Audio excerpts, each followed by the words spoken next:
विषय है उदासीनता। उदासीनता हृदय का ऐसा भाव है जहां हमें किसी बात में रुचि नहीं रहती, हम कोई कार्य करने के लिए उत्साहित नहीं होते। उदासीनता जब एक सीमा से बढ़ जाती है तो मन का रोग बन जाती है। मनुष्य जीवन से अधिक मृत्यु को पसंद करने लगता है।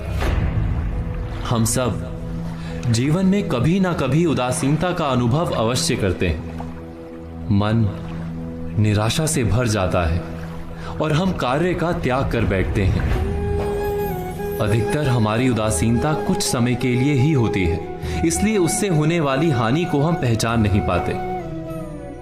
किंतु उदासीनता धीरे धीरे आदत का रूप धारण कर लेती है और हम बार बार उदासीनता के कारण हाथ में लिए कार्य अधूरे छोड़ देते हैं। क्या हमारे सबके साथ ऐसा नहीं होता? तो वास्तव में उदासीनता क्या है? इसका जन्म कहां से होता है? इससे छूटने का उपाय क्या है? उदासीनता वास्तव में मन की ऐसी स्थिति का नाम है जब हमें अपनी तकलीफों, अपनी कठिनाइयों का कारण बाहर दिखाई देता है। हम कहते हैं कि समाज बुरा है, नौकर या स्वामी गलत है, पति या पत्नी का बर्ताव अनुचित है, जीवन की परिस्थितियां प्रतिकूल है, वक्त हमारा साथ नहीं दे रहा, वगैरह वगैरह। और जब दुख का कारण बाहर होता है तो उसको बदलने का हमारे पास कोई मार्ग नहीं होता। क्या ये सत्य नहीं? हम समय को किस प्रकार बदल सकते हैं? परिस्थितियों में कैसे परिवर्तन ला सकते हैं हम? अर्थात हम स्वयं को निस्सहाय मानने लगते हैं और वहीं से उदासीनता का जन्म होता है। क्या ये सत्य नहीं? प्रश्न ये है कि क्या हमारी सारी विपदाओं का कारण बाहर है या स्वयं हमारे भीतर है? क्या हमारी सारी विपत्तियां, हमारे बुरे हालात क्या दूसरों के कारण है? क्या हमारा परिवार हमारा शत्रु है? क्या समाज दुश्मन है? या हमारी परिस्थितियां हम स्वयं निर्मित करते हैं? विचार कीजिए, पतझड़ में पत्ते गिरा देने वाली ठंड क्या वृक्ष के साथ दुश्मनी कर रही है? नहीं, ऋतु चक्र तो अपना कार्य करता है। उसे पेड़ के साथ ना दुश्मनी है ना दोस्ती। ऋतु चक्र के अनुकूल हो जाना वृक्ष का कर्तव्य है। ठीक वैसे ही समाज कभी किसी व्यक्ति का ना मित्र होता है ना शत्रु। समाज को जिससे लाभ मिलता है, समाज उसका मित्र बन जाता है। अर्थात समाज प्रतिकूल तब बनता है जब हम समाज के प्रतिकूल बनते हैं। वैसा ही व्यक्तियों के बीच में भी होता है। हम जिसे प्रेम करते हैं वो हमें प्रेम देता है, हम जिसे लाभ देते हैं वो हमें लाभ देता है। हमारे हालात बदलने के लिए हमें स्वयं अपने आप में परिवर्तन करना पड़ता है। इतना समझ लेने पर स्वयं में परिवर्तन करना कठिन नहीं। अर्थात जीवन में उदासीनता का कोई कारण ही नहीं, केवल अपने आप में परिवर्तन करना पर्याप्त है। अवश्य विचार कीजिएगा, चिंतन कीजिएगा, मनन कीजिएगा। मनुष्य की सबसे बड़ी दुर्बलता क्या होती है? सोचिए। धन, प्रेम, अहंकार। मनुष्य की सबसे बड़ी दुर्बलता होती है उसके रहस्य। चाहे आप कितने भी शक्तिशाली क्यों ना हो, कितने भी प्रबल क्यों ना हो, परंतु उसके रहस्य उसके नाश की चाबी होती है। इसलिए यदि प्रबल रहना है, शक्तिशाली रहना है, समर्थ रहना है, तो अपने रहस्य को किसी को भी ना बताएं, ना मित्र को और ना ही शत्रु को, क्योंकि समय पड़ने पर कब कौन शत्रु हो जाए ऐसा कहना संभव नहीं। विभीषण को रावण के अमृत कुंड का ज्ञात था, इसीलिए प्रभु श्री राम रावण का वध करने में सफल हो सके। इसलिए उचित यही है कि आप अपने रहस्य को स्वयं तक ही सीमित रखें।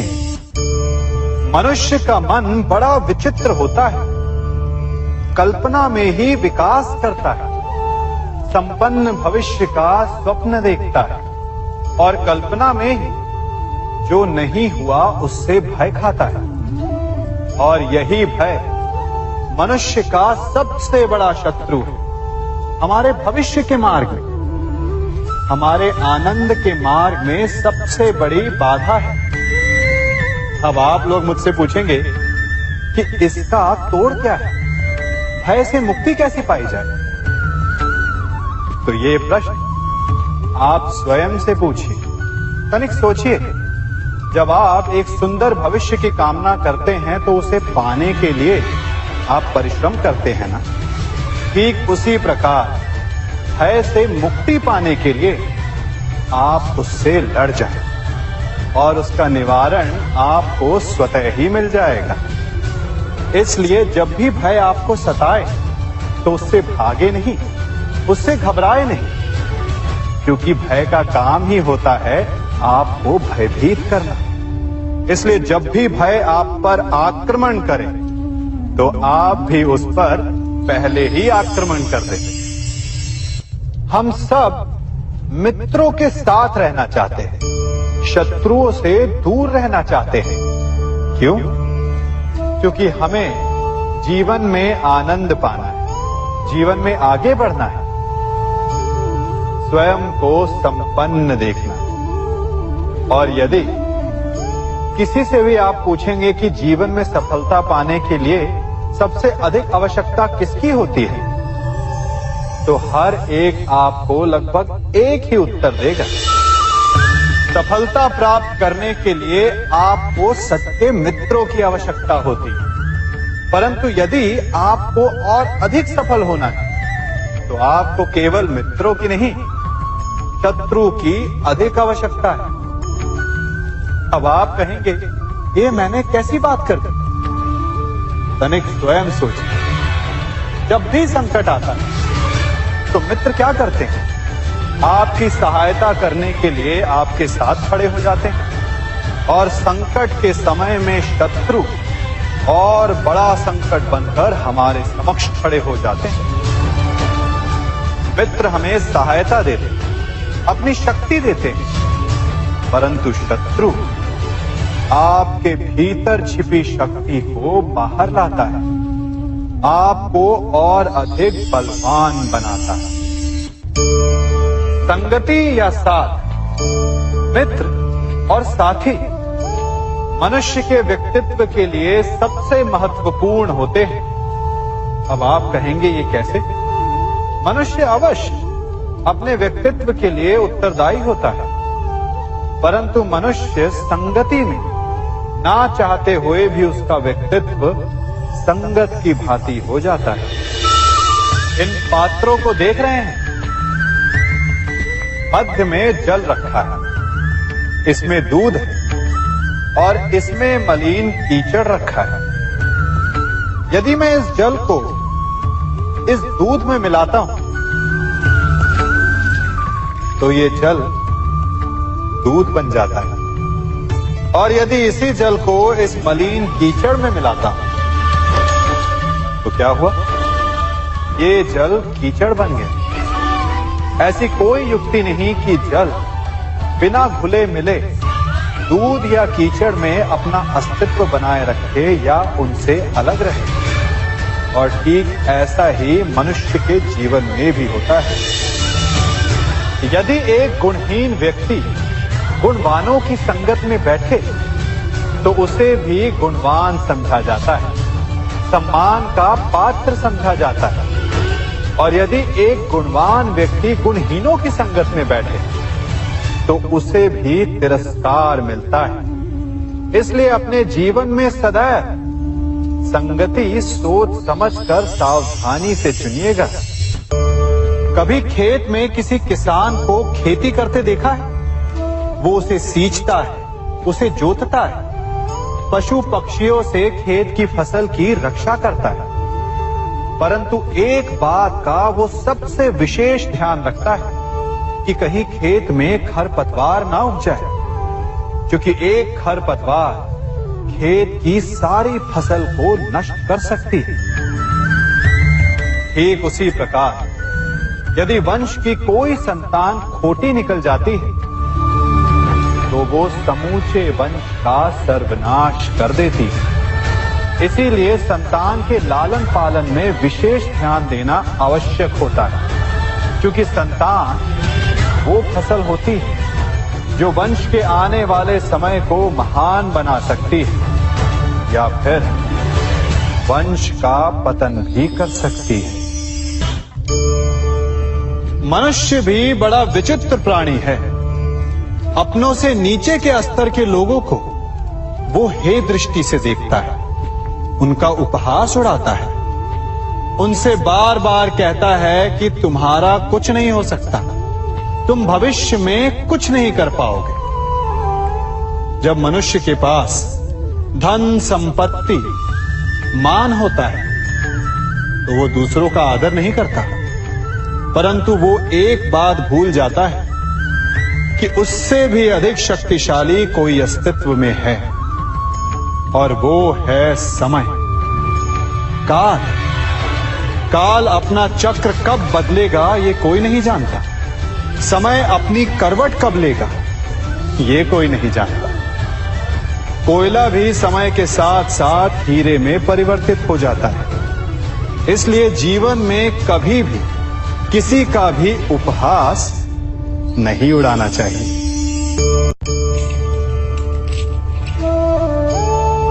बड़ी विकट समस्या है। मुझे स्मरण ही नहीं हो रहा कि इस गुच्छे की कौन सी चाबी इस ताले को खोलेगी। बड़ी देर से प्रयास कर रहा, परंतु ये ताला खुल ही नहीं रहा।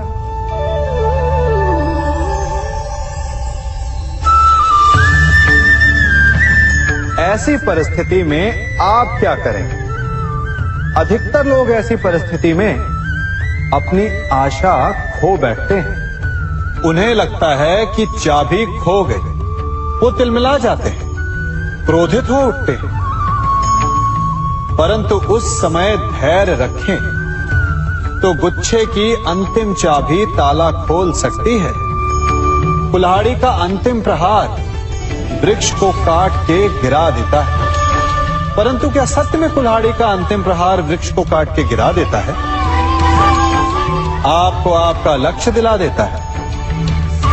नहीं, आपका निरंतर प्रयत्न ही आपको सफलता दिलाता है। जब आपका मन निराश है तो अपने कार्य में दुगनी उत्साह से जुट जाए, क्योंकि अनावरत बहता जल ही कठोर चट्टान को काट सकता है। सफलता का मूल है परिश्रम, प्रयास और आशा। मनुष्य का जीवन ऋतुओं के समान होता है। आज ग्रीष्म तो कल वर्षा, परसों शीत। तनिक संकट आया तो हम संयम खो बैठते हैं, तनिक ऋतु बदली तो हम अधीर हो जाते हैं। अपने आक्रोश में, अपने क्रोध में हम उनसे ही संबंध बिगाड़ लेते हैं जो हमारे अपने होते हैं। क्यों ऐसा होता है ना? हमें लगता है कि हमारे अपने हैं, फिर से मना लेंगे, परंतु स्मरण रखिए, सदा ऐसा करना संभव नहीं होता। सागर की उछलती लहरों को तट सहता है, और यदि तट ही टूट जाए तो बाढ़ आ जाती है। हमारे संबंध भी दूध की भांति होते हैं। दूध तपकर उबल सकता है, परंतु यदि उसमें खटास आ जाए तो वो फट भी जाते हैं। और फटे दूध को चाहे जितना मत लो, उसमें से माखन नहीं निकलेगा। इसीलिए अपने संबंधों को संभल कर निभाना चाहिए। कभी चुंबक को देखा है कैसे वो लोहे की ओर आकर्षित होता है, और कैसे वो लोहे को अपनी ओर आकर्षित करता है? क्योंकि उसके स्वभाव में ही आकर्षण है। हम सबके भीतर भी एक ऐसा ही चुंबक होता है, विचार का चुंबक, जो सदा अपने ही जैसे विचारों को आकर्षित करता है। हम जो बोते हैं वही काटते हैं। उसी प्रकार हम जैसा सोचते हैं वैसा ही पाते हैं। साधु ईश्वर का नाम जपता है तो उसे ईश्वर मिल जाता है। अर्थात फल हमारी सोच पर निर्भर करता है। ओस की बूंद यदि केले के पत्ते पर गिरे तो वो कपूर बन जाती है। सीप में गिरे तो मोती, और यदि विषधर के मुख में गिरे तो विष। बूंद एक है, परंतु उसके प्रारब्ध भिन्न है, क्योंकि उसे आकर्षित करने वालों का व्यवहार भिन्न है। इसलिए यह आप पर निर्भर करता है कि आपको भविष्य में विष चाहिए या अमृत। स्मरण रखें, हम वही बन जाते हैं जैसा हम सोचते हैं, जैसा विश्वास रखते हैं। यह आपका विश्वास ही है जो ये निर्धारित करेगा कि आपको विष मिलेगा या अमृत। इसलिए अपनी सोच को सुदृढ़ रखिए, सकारात्मक रखिए, और फल भी सकारात्मक ही आएगा। जब से ये सृष्टि बनी है, नदी की धारा और चट्टान के मध्य सदा संघर्ष रहा है, परंतु हर बार चट्टान की कठोरता को हारना पड़ता है, और नदी की धारा कोमल होते हुए भी कठोर चट्टान को काट देती है। कभी सोचा है क्यों? चट्टान इतनी कठोर और जल इतना कोमल, चट्टान इतनी दृढ़ और जल इतना लचीला, फिर भी सदा जल कठोर चट्टानों के मध्य से अपना मार्ग बना ही लेती है। कारण केवल एक है, और वो है लगातार चलने की क्षमता।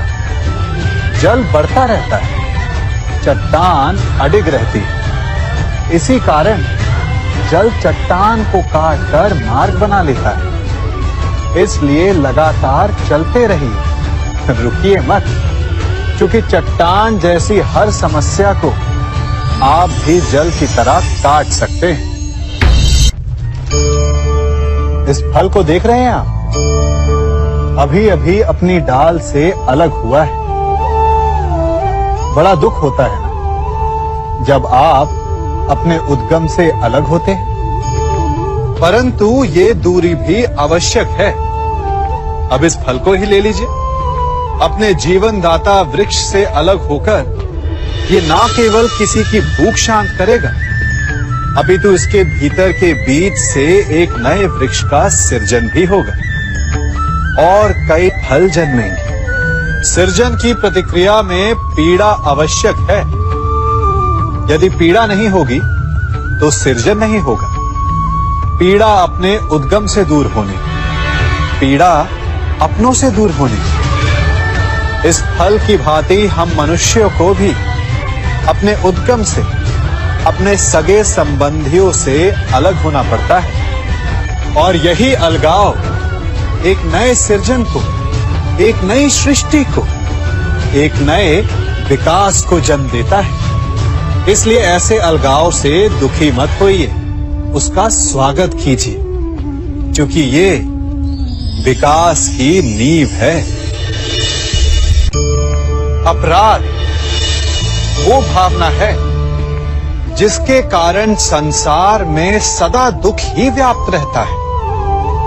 हम सब अपराधियों से घृणा करते हैं, उन्हें कोसते हैं, परंतु क्या कभी विचार किया है कि कोई भी जन्म से अपराधी नहीं होता? तो ऐसा क्या कारण है कि कोई इतना बुरा बन जाता है कि वो बुराई की सीमाएं ही पार कर जाए? कारण है कामना। यदि कामना पर नियंत्रण ना रखा जाए, यदि कामना को पूर्ण करने के लिए परिश्रम ना किया जाए, तो वो तृष्णा में बदल जाती है, और तृष्णा लालच में, और लालच छल में, और छल करते ही मनुष्य अपराध की ओर अपने पग बढ़ा देता है। इसलिए ये अत्यंत आवश्यक है कि मन की कामनाओं पर नियंत्रण रहे। यदि मन पर नियंत्रण रहेगा तो अपराध पर स्वयं ही नियंत्रण हो जाएगा। हम सबका मन करता है कि हम जीवन में ऐसे शिखर पर पहुंचे जहां हमसे ऊपर कोई ना हो, जहां हमें कुछ करने की आवश्यकता ना पड़े, है ना? कुछ लोग इस शिखर पर पहुंच भी जाते हैं, परंतु उनका मन सदा विचलित रहता है। इतनी मनोरंजक बात है ना कि जिस विश्राम को पाने के लिए हम इतनी मेहनत करते हैं, इतना परिश्रम करते हैं, वो हमें मिलता ही नहीं। कारण स्वयं सोचिए, वन का राजा होने के पश्चात भी सिंह को अखेट के लिए परिश्रम क्यों करना पड़ता है? सोचिए, मैं बताता हूं। क्योंकि राजा होने का अर्थ ये नहीं कि वो सदा सोता रहे और मृग स्वयं उसके समक्ष आकर कहेगा कि आइए महाराज, मुझे खाकर अपनी भूख मिटाइए। तो समझ लीजिए, कार्य आपके परिश्रम से संपन्न होते हैं, केवल कामना से नहीं। यदि आप नीचे हैं तो सदा स्मरण रखें कि आपका परिश्रम ही आपको ऊंचाइयों पर ले जाएगा, और यदि आप ऊंचाई पर हैं तो वहां पर भी रहने के लिए आपको निरंतर परिश्रम करते रहना होगा। अर्थात परिश्रम से मुक्ति नहीं है, क्योंकि परिश्रम ही जीवन है। सबसे अधिक महत्वपूर्ण क्या है? जीवन, या जो जीवन में पाया, यात्रा, या यात्रा पूर्ण करने के बाद पाया गया लक्ष्य, कर्म या उसके फल? बहुत ही महत्वपूर्ण परंतु विकट प्रश्न है ना। परंतु तनिक धीरज से सोचेंगे तो इसका उत्तर अधिक कठिन नहीं है। यदि जीवन यात्रा है तो उसका लक्ष्य क्या होना चाहिए? स्वयं सोचिए। मान, संतान, धन? नहीं ना। अंतिम लक्ष्य है परम आनंद, और ये अचानक से नहीं मिलता। इसे पाने का केवल एक ही उपाय, और वही आपका कर्म, वही आपकी यात्रा भी, और वही आपका प्रारब्ध भी है। और आपको कौन बताता है कि आपके लिए सही क्या है? वो है आपका मन, जो मस्तिष्क की भांति हानि और लाभ नहीं सोचता, जो आपको ये बताता है कि शुभ किसमें, संसार का कल्याण किसमें, आनंद किसमें। यदि आपका मन संयमित है तो वो आपका सबसे महत्वपूर्ण मार्गदर्शक है, जो आपकी यात्रा, आपका लक्ष्य, आपके कर्म और उसके फलों को सबको शुभ बना सकता है।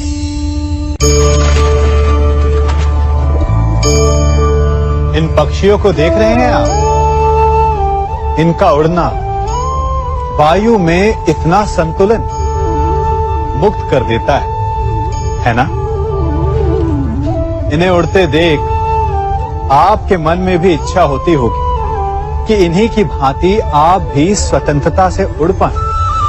ईर्ष्या होती है ना, जब आप इन्हें खुले आकाश में ऐसे विचरण करते देखते हैं। पर कभी सोचा है, इस उड़ान को, इस स्वतंत्रता को पाने के लिए कितना परिश्रम, कितना अभ्यास किया होगा इन्होंने? आकाश में उड़ने से पूर्व धरती पर कितना गहन परिश्रम किया होगा इन्होंने। इनके माता पिता ने पहली बार जब इन्हें पंख फड़फड़ाने को उकसाया होगा तो कितनी बार घिरे होंगे। पहली बार वायु में उड़ते समय कितना भय लगा होगा इन्हें। अपनी पहली उड़ान के पश्चात धरती पर उतरते समय गिरकर कितनी चोट खाई होगी।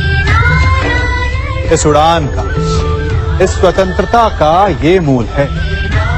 यदि आप ये दे सकते हैं तो अवश्य आप भी इस स्वतंत्रता को पा सकते हैं। इन पक्षियों की भांति ही अपने चारों ओर जब भी आप किसी सफल मनुष्य को देखें तो उससे ईर्ष्या ना करें। उसके परिश्रम और पीड़ा को समझने का प्रयास करें जो उसने यहां तक पहुंचने में पाई है। प्रेरणा लें, प्रयास करें और स्वयं भी सफल हो जाएं।